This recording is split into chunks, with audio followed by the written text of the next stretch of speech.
아이들 좀 들어갈 수 있도록 좀 인도해 주시고 십시오. 디모데전서 1장을 찾아보시겠습니다. 디모데전서 1장입니다.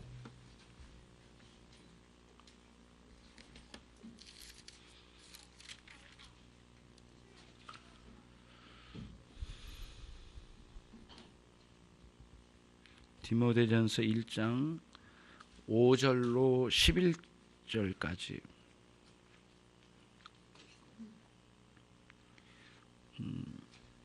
제가 읽겠습니다. 한번 보십시오. 디모데전서 1장 5절로 11절. 경계의 목적은 청결한 마음과 선한 양심과 거짓이 없는 믿음으로 나는 사랑이거늘 사람들이 이에서 벗어나 헛된 말에 빠져 율법의 선생이 되려 하나 자기의 말하는 것이나 자기의 확증한 것도 깨닫지 못하는도다.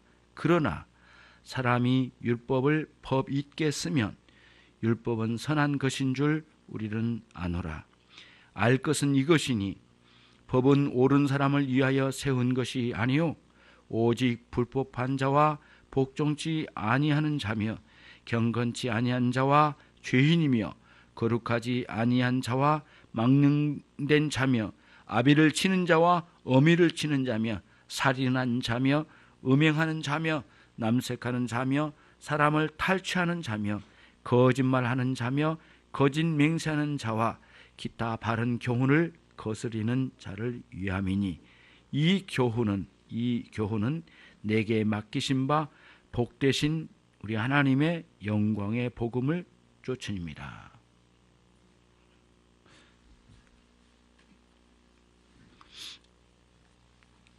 오늘의 교리문답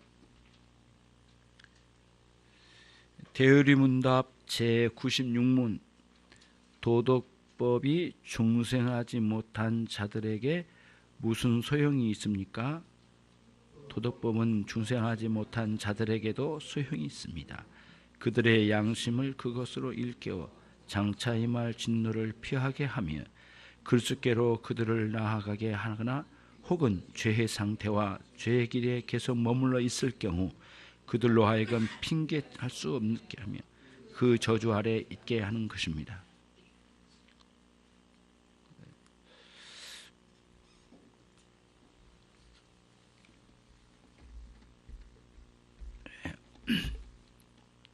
오늘은 중생하지 못한 사람들에게 하나님의 도덕법이 필요할까? 이제 결론적으로 보면 중생하지 못한 사람들에게도 하나님의 도덕법은 필요하다라고 하는 말씀을 생각해 보도록 하겠습니다. 우선 그 디모데전서 1장 5절로 11절의 말씀에서 그 하나님의 도덕법은 분명한 경계의 목적이 있대요. 첫 번째는 뭐죠? 청결한 마음, 그 다음 선한 양심, 그 다음 거짓 없는 믿음. 여기에서 나오는 사랑이 경계의 목적이래요. 그러니까 율법은 사랑으로 전체적인 하나님을 향한 사랑과 이웃을 향한 사랑으로 예수님께서 마태복음 22장 37절 이하에서 말씀해 주신 것처럼 사랑인데 우리의 마음이 청결해야 되겠고 양심이 선한 양심으로 변화를 받아야 되겠고 믿는다고 하지만 거짓된 믿음, 그런 믿음으로 살아서는 하나님의 사랑에 이렇게 도달할 수 없고 하나님의 사랑을 경험할 수도 없는 거죠. 여러분과 저의 마음에 거짓된 것이 있다면 하나님을 향해서 부끄러운 줄 알고 하나님의 사랑을 경험하지 못하고 있는 죄에 대해 장애물이라고 생각하고 스스로를 돌아봐야 됩니다. 사실상은 기독교인의 표를 가지고 있지만 마음이 청결하지 않고 양심이 선하지 않고 믿음은 모두 거짓되니 하나님의 사랑을 경험할 수 없고, 그러다 보니 하나님의 사랑이 없으니 신앙생활이 메마른 종교생활에 머물러 있는 것이죠. 그리고 한 가닥 양심이 있기 때문에 그거 외향적으로 종교 활동 하나 가지고 우리가 어떤 위로를 얻으려고 하는 그런 의도로 살아가니까 이 세상이 조금만 유혹해도 쉽게 넘어져 버리고, 조금만 시험거리가 와도 이겨낼 수 없는 아주 연약한 자이고 병든 신자로 살아갈 수밖에 없는 겁니다. 여러분, 교회 생활을 하면서 넘어진 자리에 많이 넘어져 있었고 병들어서 아파했던 자리에 늘 있었던 게 이제 우리들이었단 말이에요.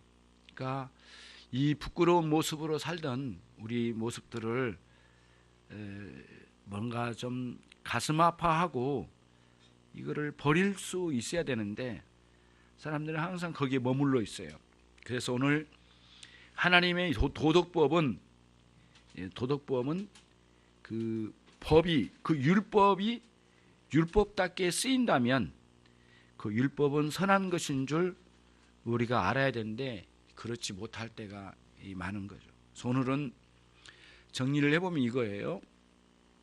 우선은 여러분과 저의 인생에 그 하나님을 모르고 교회를 나온 적도 없고 하나님을 소개받은 적도 없다 하더라도 우리 안에 이미 심겨주신 양심이라고 하는 하나님의 율법을 우리 가운데 심어 주셨기 때문에 누구나 다 그 율법 아래에 있었던 것이에요. 그런 넓은 차원에서 보면 물론 중생하지 못한 사람들의 양심을 통해서 우리가 구원에 이를 수는 없지만 우리가 하나님을 모른다, 나는 한 번도 안 들었다, 나는 소개받지도 않았다, 막 이런 식으로 자기를 핑계댈 수 없다 이거예요.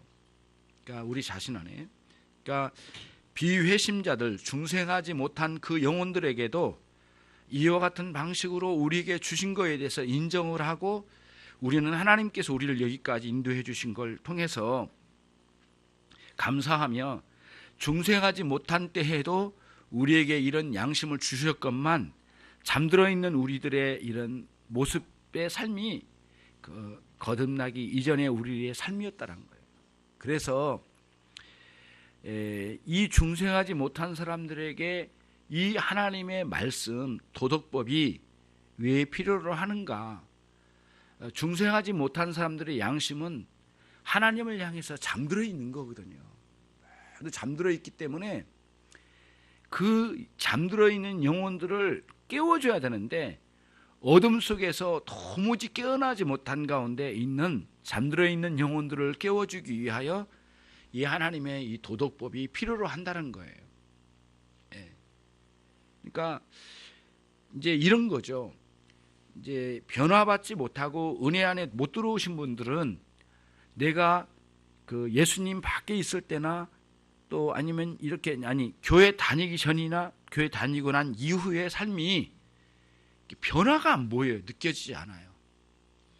그것은 뭐냐면은 변화가 느껴지지 않는 것은 무엇이냐면은 그분이 진심으로 회심한 것에 대해서 한번 의문을 품어봐야 될 필요가 있어요. 여러분 충격적인 말씀을 들어보실 필요가 있어요. 성경은 여러분 교회에 출석하고 종교 활동을 빨리 걷어치우라는 거예요. 그러니까 그 거짓이 많은 믿음을 빨리 걷어내야 돼요. 그러면 사람들은 굉장히 쉽게 듣거든요.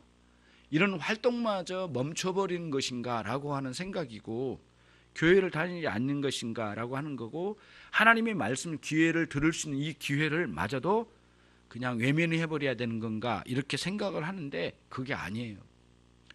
진실한 신앙으로 들어와야 된단 말이에요. 여러분은 이제 이런 생각이에요. 정말 주님 앞에 회개하지 않는 분들의 특징이 뭐냐면은 굉장히 자기를 속이는 거예요. 그리고는 거짓이 많은 믿음으로 포장을 해서 참된 믿음인 것처럼 드러내려고 많은 노력들을 빨리 꺾어야 되는데 그 자체 하기가 용기가 일어나지 않고 계속 머물러 있는 거예요. 지루한 인생의 길을 그렇게 걸어가면 안 된다는 거죠. 그러니까 뭔가 자기 인생에 정말 필요한 것이 무엇인지 생각하면 하나님 내 인생에 찾아오셔야 되는데 하나님께서 안 찾아오신 게 아니고요. 여러분이 가로막고 있는 거예요. 마음에 진실함 없고 선한 양심으로 하나님께 나가기보다는 자기가 양심에 가책받을 만한 게 없는 것처럼 우리가 하나님 앞에 뻔뻔스럽게 가는 것이 우리로 하여금 하나님 찾아오시는 것을 가로막는 거예요. 도망가는 거죠. 그런 차원에서 여러분 우리가 우리 자신을 굉장히 돌아봐야 되는데 말씀을 진실하게 이렇게 대면해 본 적이 있으십니까? 이것이 참 충격적이게도 너무 많은 세월 동안 그 수십 년 동안 지나오면서도 말씀을 아주 정면으로 대본 적이 없어요. 그러니까 여러 가지 방식을 동원해서 말씀으로 찾아오신 하나님을 외면하고 도망다니는 거예요. 너무 비겁하잖아요. 그러니까 이렇게까지 비겁한 우리 인생들인데 자신이 그렇게까지 된 것에 대해서 책임감 하나 없이 하나님 앞에 이렇게 말씀의 정면을 쓰지 않는 우리들의 이 얄팍한 마음이 굉장히 이게 문제가 많은 거죠. 그래서 믿지 않는 회심하기 전에도 하나님의 말씀이 필요한 거 뭐냐면 그 사람 앞에 들이대는 거예요. 주신 거예요.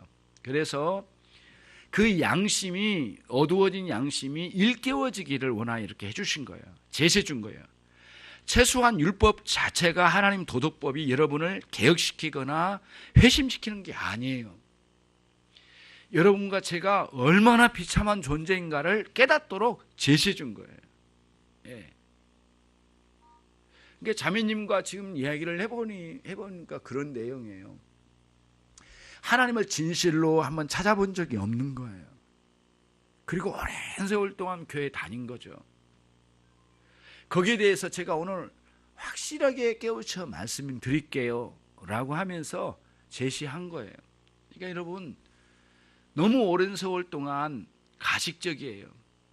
다시 말하면 진실한 마음으로 선한 양심으로 말씀 앞에 안 서요. 자꾸 가려요. 숨겨요. 나는 문제 없다는 거예요. 그러니까 거기서 오는 문제가 굉장히 심각해요. 그리고 오랫동안 교회에 다니면서 출석하면서도 깨어지지 않는 자기 자신에 대해서 두려워할 정도로 큰 문제라고 하는 생각을 가져야 되는데 말씀을 들어도 다 남의 이야기예요. 내 자신을 아끼지 않아요. 진실로 나 자신을 보는 게 아니고 내 영혼의 이 영혼 깊은 곳으로부터 고뇌가 있잖아요. 회심하지 못한 영혼들이 행복한 적이 없거든요. 근데 행복한 척이에요. 그러니 영혼에는 내 영혼이 자꾸 자기를 속이는 이 마음으로 자꾸 가리니까 영혼이 내 영혼 깊은 곳에서 너무 오랫동안 고뇌하고 있는 것이에요. 별 관심 없잖아요, 여러분. 관심 없잖아요. 내 영혼이 어찌하든. 그리고 마지막 이제 목숨을 끊겨지는 그 순간 관에 들어가서 화장터에 끌려가야만 하는 그 순간에서야 발버둥 치며 하는데 이미 오랜 세월 동안 그 어둠 가운데 잠들어 있는 영혼이 주님을 찾는다는 것은 그건 가식적인 거예요. 거의 대부분은 거기서 자기 살려고 발버둥 치는 거지 자기 영혼의 진정한 변화를 통하여 하나님의 자녀 되고 싶은 마음으로 한 건 아니에요. 대부분 그래요. 그러니까 여러분 언젠가는 변할 거라고 하는 것은 마지막 여러분과 저의 장례식장에서도 안 이루어질 일들이에요. 그러니까 없다란 거예요. 오늘 들으셔야 돼요. 오늘 여러분들이 진실로 내 영혼이 영원한 행복으로 연결이 되어서 그 은혜 안에서 내가 살고 있는지를 한번 살펴보세요. 너무 많은 사람들이 회심하지 않은 채로 자기의 이 정신과 몸만 교회를 왔다 갔다 할 뿐이지 누가 하나님의 말씀 앞에 정면으로 가서 무릎 꿇고 두렵고 떠는 마음으로 회개하며 하나님을 구하고 그 인자 자비하신 하나님 내 인생에 오셔서 은혜 베풀어 주실 것을 위하여 가느냐고요. 그런데 하나님의 도덕법은 그거를 위하여 제시해 주신 거래요. 네가 지금 어떤 상태인지 요거를 보여준 거래요. 하나님 늘 그런 거예요. 너는 이런 상태야. 하나님의 도덕법으로 크시 이제 하나님의 말씀으로 가르쳐 주신 거예요. 예. 너 스스로는 인정할 수 없지. 그러나 너는 하나님의 나라를 향하여 반역을 일으킨 극악무도한 아담의 범죄 아래 놓여져 있고 그 아담과 범죄하여 함께 동조한 우리는 아담 만난 적도 없고 아담의 후예로 그냥 이 땅에 태어났는데 하나님 보내서 태어났는데 죄인으로서 그거를 일깨우기까지 너무 어려운데 하나님 말씀은 우리에게 알려주신 거예요. 너는 이런 죄인이다. 그래서 믿지 않는 비회심자들에게 있어서의 하나님의 말씀은 기소장이에요. 기소장이라고. 여러분 이리 와. 딱 붙잡고 검찰이 딱 붙들고 이 사람에게 너는 어떤 법 조항 때문에 너는 법정에 세울 거야. 끝까지 물고 늘어져 가지고 그 사람에 대한 제목을 법의 기준에서 당신이 무슨 죄야 라고 하는 것을 딱 들이대고 나와. 빨리 나와. 안 나오면 강제로 구인에 가겠어. 그리고는 법정에다 딱 세우는 거예요. 뭘로요? 기소장 한 장으로. 네. 그러니까 검사가 부르면 굉장히 무서운 거죠. 모든 생활을 중단해야 돼요. 예? 부모가 돌아가신다고 해도 소용없어요. 기소장 하나로 끌고 가는 거예요.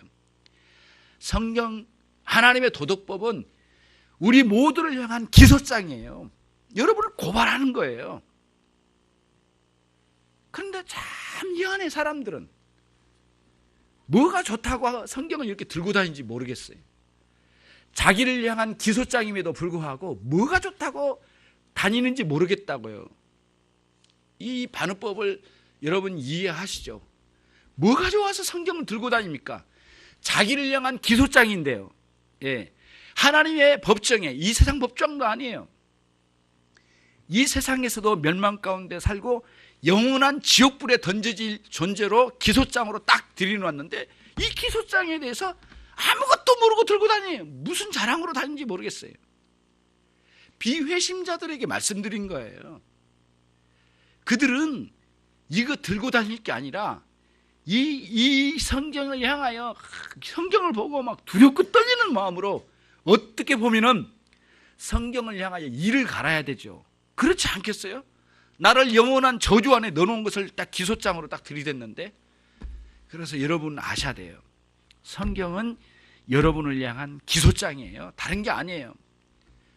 검사가 여러분의 제목 하나하나를 꺼내놓고 그거를 제시한 거예요. 낱낱이 너는 이런 제목 때문에 영원히 사단의 종노릇이나 하고 그리고 사망의 종노릇이나 하고 지옥의 자식으로 살아갈 뿐이지 아무런 가치 없는 인간이야 라고 딱 하는 기소장이에요. 그러니까 성경을 대하는 건 두 가지로 드러나야 되거든요.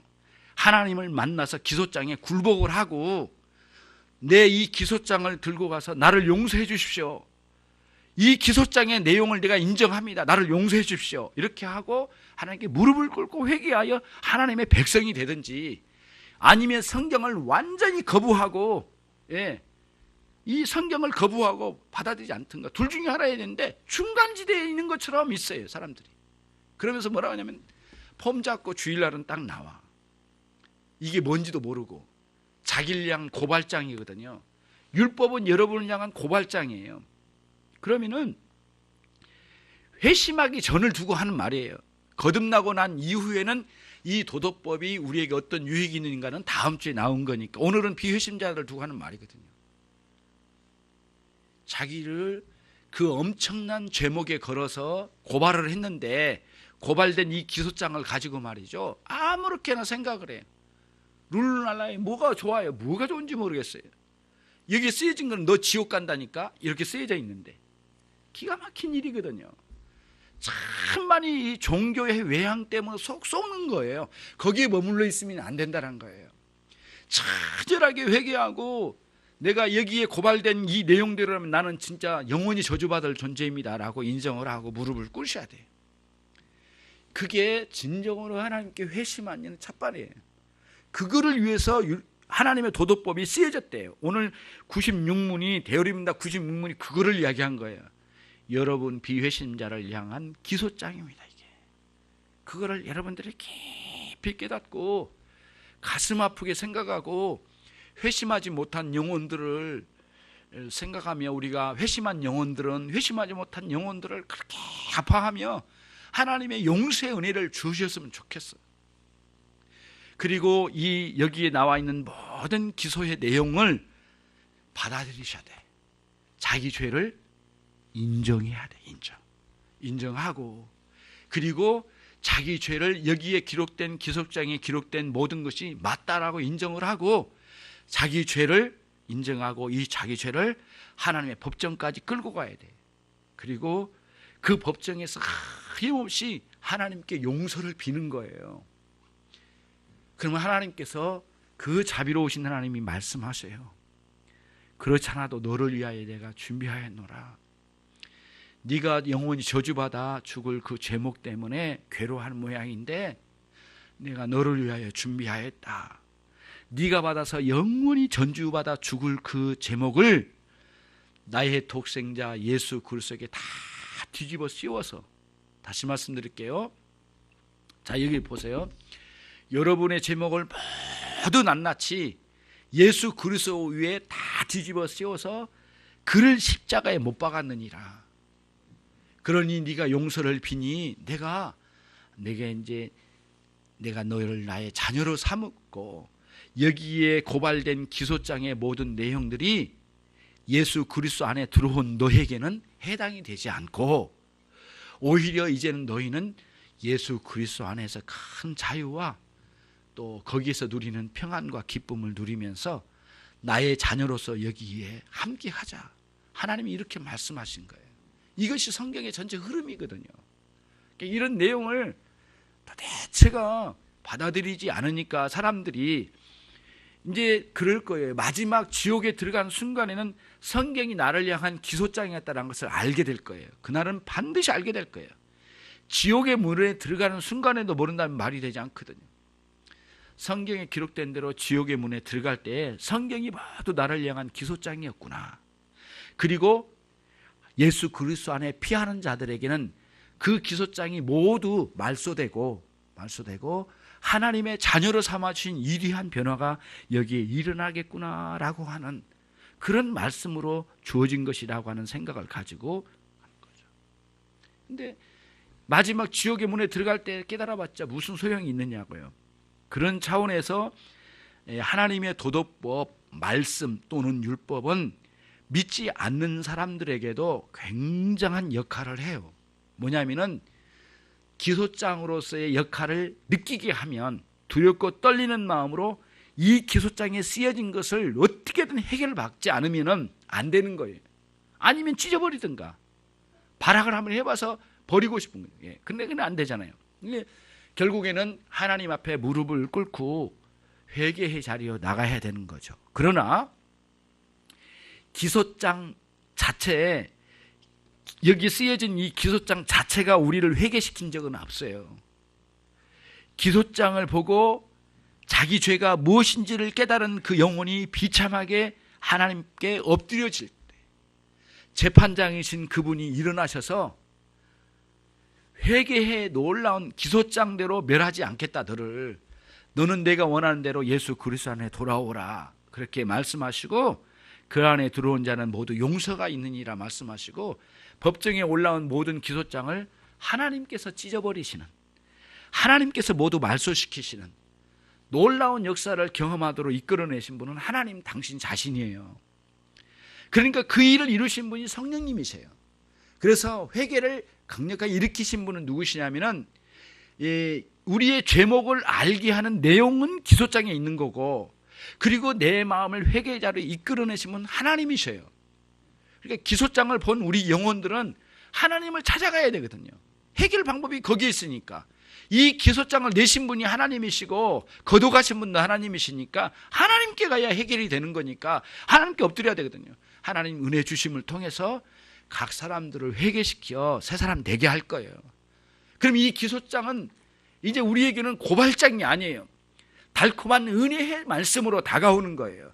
그리고는 옛날에 기소장이었지만 예수님 안에 딱 들어오고 난 뒤에는 이 말씀, 옛날에 기소당했던 그 고발당했던 그 죄목들을 이거는 참 더럽고 추한 거지 구별해내는 우리의 기독교인의 삶의 법칙으로 다가와요. 그리고는 달콤해요. 예. 해결됐으니까 얼마나 달콤한지 몰라요, 여러분. 여러분, 이번에 이제 우리 건물이 문제가 있었다고 그랬잖아요. 그래서 해결되고 한 4년, 5년 만에 이제 해결이 돼가지고 왔는데요. 이전에는 이 건물이 뭐랄까요, 이 우리 교회로 들어오질 않았어요. 건물의 토지 등기가 들어오질 않으니까 항상 불안해요. 뭐 하나 사고 터져가지고 이게 은행으로 넘어가 버릴 때, 이게 은행으로 넘어가 버리거나 어떻게 잘못돼 버릴 때는 이 건물만 우리 거지 토지는 안 되니까 누구도 거래를 안 해줘요. 거래를 안 해주면 가치가 없어요. 예, 그렇기 때문에 항상 불안전했어요. 한 4, 5년 동안 계속 법적으로 싸우면서. 그런데 그거를 모두 가지고 와가지고 다 이제 열린교회 이름으로 딱 등기를 치가지고 딱 이제 우리 교회 등기로 되잖아요. 그때부터 그 뭐랄까요, 등기 문제만큼은 자꾸 불안정이나 두려움이 아니라 항상 달콤하게 느껴져요. 문제가 안 돼. 아무 문제가 안 되는 거예요. 그러니까 하나님의 벌의 제목으로 보여졌던 모든 것들이 그리스도 안에 딱 들어오면 얼마나 말씀이 달콤한지 몰라요. 그리고 꿀송이와 같은 말씀이라고 그러잖아요. 그게 뭐냐면 그리스도 안에 들어올 때 오는 현상이에요. 그런 차원에서 여러분과 제가 예수 그리스도 밖에 있을 때의 이 율법의 도덕법은 우리로 하여금 그 자리가 안전한 자리가 아니다는 것을 제시하는 하나의 기소장으로 강력한 공소 제기해 법원에 올려진 기소장과 같이 들려질 때 두렵고 떨림으로 그리스도를 찾게 만드는 놀라운 효과를 발휘하는 역할을 했어요. 그게 뭐예요? 하나님의 말씀 율법이에요. 하나님의 도덕법이라고 해요.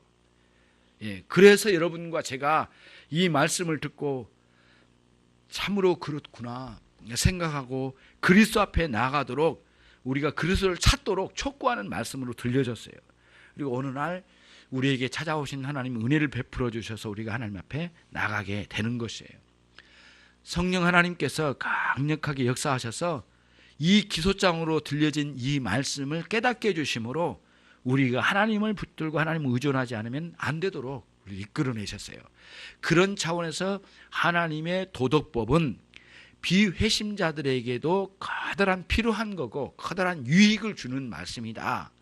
그런 차원으로 우리가 이해를 해야 돼요. 그래서 마지막으로 한 가지 적용하고 마쳐보겠습니다. 그러므로 여러분들 하나님의 복음을 들을 때 하나님의 복음을 들을 때 여러분들이 항상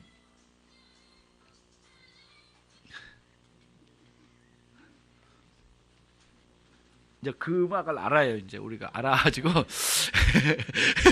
집사님 너무 미안해 하시는데 괜찮아요. 다음에는 끄고 오십시오. 이제 예배 올 때는 우리가 예배 올 때는 핸드폰을 끄기로 해요.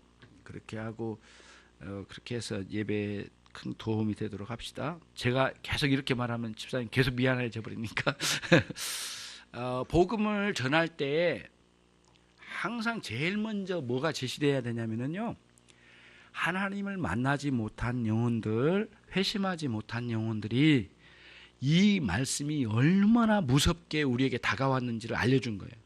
우리의 죄를 다 드러낸 거예요. 우리가 얼마나 큰 죄인인지. 그래서 자매님이 이야기를 해요. 나는 회개가 안 됩니다. 그렇지, 회개 안 되지. 당신 마음에 죄인하고 자기 자신을 죄라고 인정해 본 적이 없잖아. 회개 안 되는 거예요. 하나님이 참 무섭고 떨리는 그 부분으로 다가오지도 않고 자기가 죄인이라는 걸 인식을 못해. 예, 나 열심히 살았거든요. 그러니까 결국에는 아담의 범죄 아래 극악무도한 반역자예요. 반역자. 우리는 과거가 있는 사람이에요. 근데 또 누가 그래요? 과거를 묻지 마세요. 노래를 불러. 근데 예수님께서 말씀해요. 야 이놈아, 과거 다 알아 이놈아. 뭐 묻지 마라 어쩌라 이렇게 할 게 아니라 네 과거를 실토해봐, 인정을 해봐, 이렇게 먼저 나오시거든요. 그러니까 복음은 과거를 묻지 마세요가 아니에요. 복음은 제일 먼저 뭐를 물어요? 과거를 물어요. 어떤 과거예요? 심각한 과거예요. 아담과 함께 반역의 길을 걸은 거예요. 그거를 우리에게 말씀해 준 거예요. 그래서 여러분과 제가 특별히 복음을 들을 때 항상 뭐냐면은 하나님의 법정에 고소장으로 간 기소장으로 인정을 하고 받아들여야 돼요. 두렵고 떨리는 마음으로 이렇게 서야 된다는 거죠. 그렇죠? 여러분 그렇게 이해를 하시고, 그리고 난 다음에 하나님의 무한한 사랑이 제시되는 거지 아무렇게나 이렇게 하는 게 아니에요. 그래서 오늘 말씀이 그겁니다. 하나님의 법을 법대로 사용하면 비회심자들에게도 참으로 유익한 도덕법이 되는 것입니다. 여기서 떠나지 말아야 된다는 것이에요. 자, 다시 한번 대의문답 96문을 읽고 마치도록 할게요. 대의문답 제96문.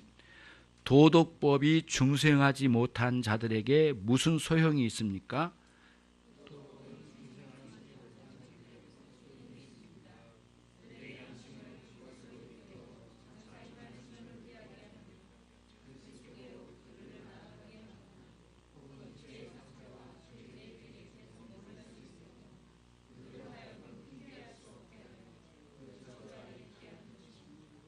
두 가지죠. 크게 보면 예수 그리스도께 그 영원한 피난처로 도망가게 하는 거고, 두 번째는 뭐냐면 계속 그 자리에 머물러 있으면 하나님의 저주가 영원히 있다는 것을 딱 제시할 때 아무 말 못하게 만드는 거죠. 그래서 도덕법이 필요하다는 거예요.